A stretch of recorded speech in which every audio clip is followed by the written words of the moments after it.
from your sponsors, from your training that you are attending. But don't focus on this, because along the way, I guarantee you, even you are getting hard time how to master it, but in your journey, you gotta learn that. Knowledge is just 10%. Okay? Number 3, of course, it's required hard work. So don't get me wrong, when I tell you, when you know the first time you are sitting there, that I told you that you bring 2 people, and then after 2 people, you bring 2 people, your job is done. You know, it's just normal during the OPP, right? During the opportunity plan presentation, the OPP. Do you know OPP? This is not Oplan Pera-Pera in Tagalog. This one, opportunity plan presentation. Okay? So during the presentation, our job is to get our prospect in. Okay? To see what will happen to them after joining the business. Okay? That's our job.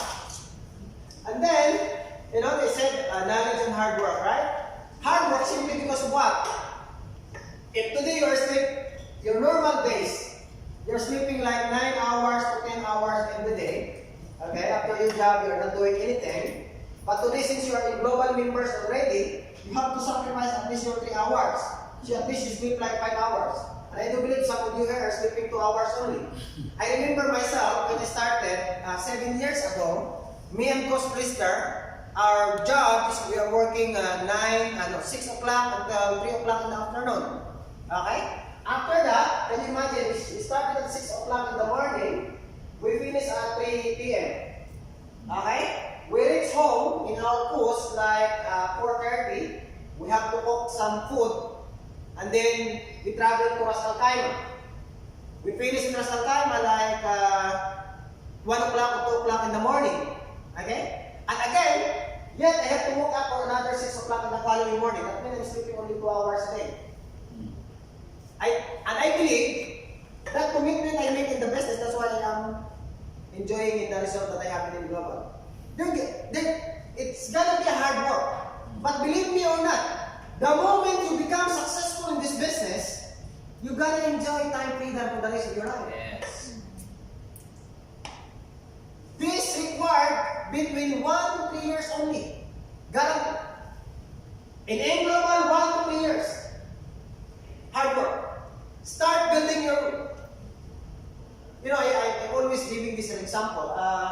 One of the lady in the Philippines, you know, by the name of Jema Hamisola.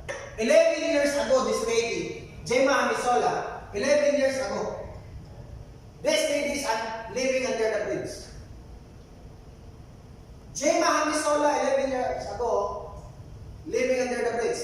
The husband is also, what you call it, pick-up driver. Jema Hamisola, 11 years ago, she was invited to this business. She joined, but right now, Jema Hamisola, living in her dream house, worth 11 million pesos. Wow. 11 years from the business. A lady living under the bridge.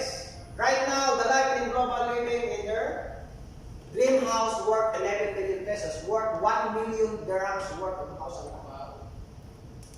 And how Jema arrived in her position today? It's gonna be hard. Why? 11 years ago, Jema, he's starting building his network, her network, that even the husband, she want to become separated because the husband is negative. And right now, Jema Hamisola is enjoying her income between 300 to 400,000 pesos or 30 to 40,000 dirhams every single month. 11 years ago, Jema Hamisola did her best and did the hard work. It's called self-management. Because I believe most of you are part-time, except us and, you know, Mr. and I believe Norwegians. Okay? It's gonna be you have to master this. Number 3, the biggest factor of your success in this business is your attitude. And then please still to your segment, attitude. Okay? 90% good learning and listening attitude. While you are building your network, you have to be humble all the time. If you are an engineer, you are a nurse, you are an architect, no matter your profession, we respect you. In this business, we don't care what is your profession.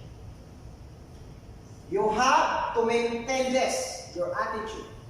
You have to respect your upline. Okay? The biggest factor, 70%, sometimes I could say 90% of your success in this business, it depends on your attitude. Why? If you are full of pride, it's not easy for you to learn. If you are full of ego, you will not come here to listen to me. I'm an engineer. I'm a teacher. Why I have to listen to you? Right? I know someone, one of our downlines, you know, she told me that I can do this business even without you guys. After 3 months, kalas. This is not really anymore. Okay? You always need a help from your team. Okay? Always be humble. Next, maintain positive attitude. Always look positive. You know, when you wake up in the morning, instead of actually, I'm posting some books that at least you can learn from the books that I read. You know, my followers, she like the books that I'm reading. Okay? So, it's actually the things that sometimes you get distracted along the way simply because of this.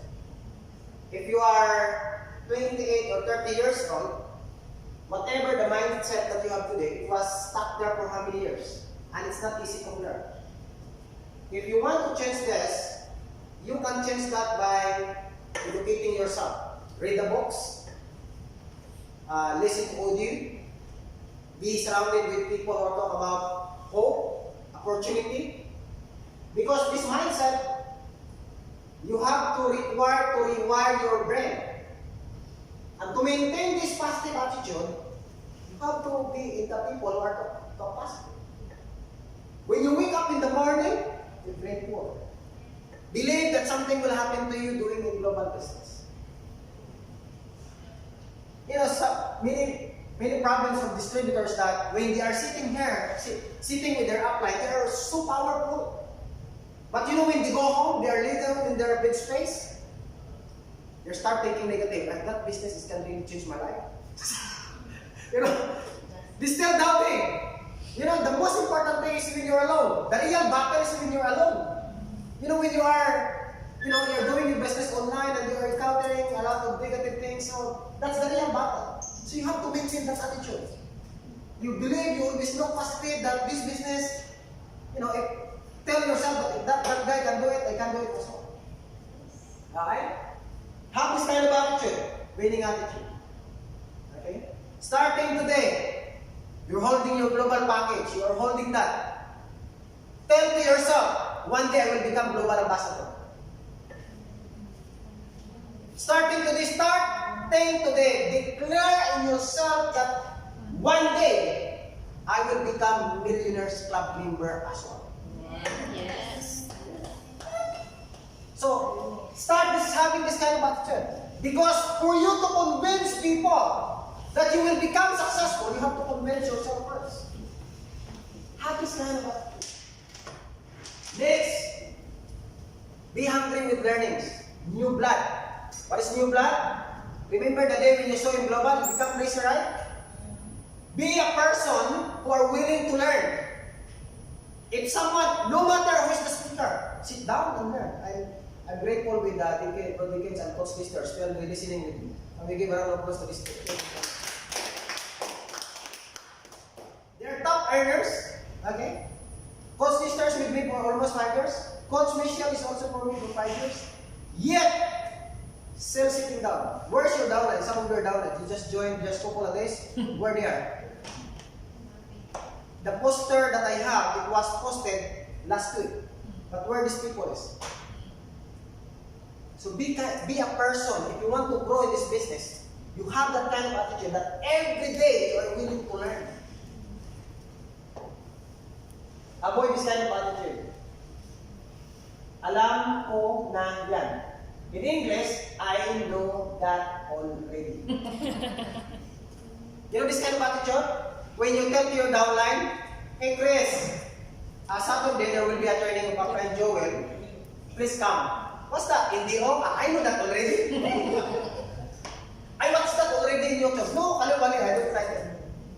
Guys, I know that already. Avoid this kind of attitude. Because if you tell me today that you know it already, I know also what will happen to you. If you tell me that you know this training already, I know also in the next 6 months you are not here in this business. Avoid this kind of attitude. You know, I've been in the business for 7 years. I cannot even remember how many times I attended this kind of training. I can't even remember. And even today, if I was laid down in my bed, you know, I have so many audio in my phone. Aside from I have the e-books, sometimes I have to back to the basic. This is what you call basic training. And people are saying that, I know that already. Please, remove this in your body. I know that already. That's very, Martha. Okay, so try to avoid that. I know that already attitude. Of course, develop this kind of attitude. Believe. Have that kind of belief 100%. Number one, believe in your Creator. There's always a supply in every demands. No matter what you are facing right now. No matter what is your situation today. No matter how bad is your problem today. Always believe that God has planned for you.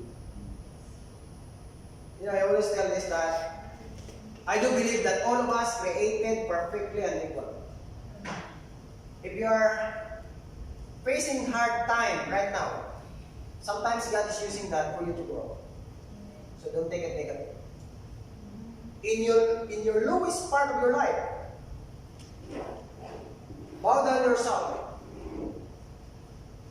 Kneel down yourself and ask your Creator, I know this is my problem. Is bigger than your platform. 100% believe in your Creator. Why am I telling you that? I always tell to this every time I'm doing my crossing. I was told that there was 3,000 that the Lord promised to us. There's a story about this. You know, when your mom and your dad, they are planning, if they plan, sometimes accidentally by the way. If your mom and your dad is planning to make you know, let's make baby Maryland by the name of Maryland. You know, during that night when your mom and your dad are planning, you know, what time we will encounter. We have this encounter, right? You know? It's all adults, all married. Okay? You know, in science, there's millions of cells, you know, sperm cells. Come inside to your mom, they're fighting. Let me go first, right? Like that, right? And here we go. Million of sperm, and you are here in this world. Yeah. That means when your mom and your dad is trying to encounter make you, God is already choosing you. Can you imagine that face? Can you imagine? That face is facial. Look at your face. It's not the same with the face with your seatmate, right? You are unique. Buti na lang talaga. Agree? Okay, so believe with God. Number 2, believe with our company. 100% believe within global. Where you can find nowadays, where you can find a company that the owners, I'm so thankful with our late CFO, Sir Rafael. I just remember, where you can find that kind of owners. The company behind, the people behind running the company, 13 years solid. Even right now, the owners go all around the country just to visit their your distributors. Well, you can find an owner like that. No, I heard good okay, Dickens. You know, what's the owners of Do? You're using. Did the owners of Do you can shake hand and have a dinner with them? Our owners, BOB, when they are here, you can hug them, you can kiss them. Where you can find an owners like that? And they're billionaire. 100% billionaire. There's a lot of company outside will tell you, we are pioneering. Our compensation plan is better than that company. We have been there in the company. We have been there in global. But before you believe, I'm telling you, that company, give 1 year, it will close. How many companies I have seen here? Some of my leader knows how much this company trying to recruit me and giving me a lot of things, but yeah, I'm rejecting them because I know what will happen. Before you believe a company, other company, you check them. What's the person, the background of the people running the company? Do not let your dreams believe in these owners. Because at the end of the day, you're the one who will suffer. Yes. And yet, M Global is here. 13 years experience, 13 years existing. Yet very strong and we keep changing people's lives. I believe our company deserves your clap of hands. Believe in our products. 100%. They say 24/7.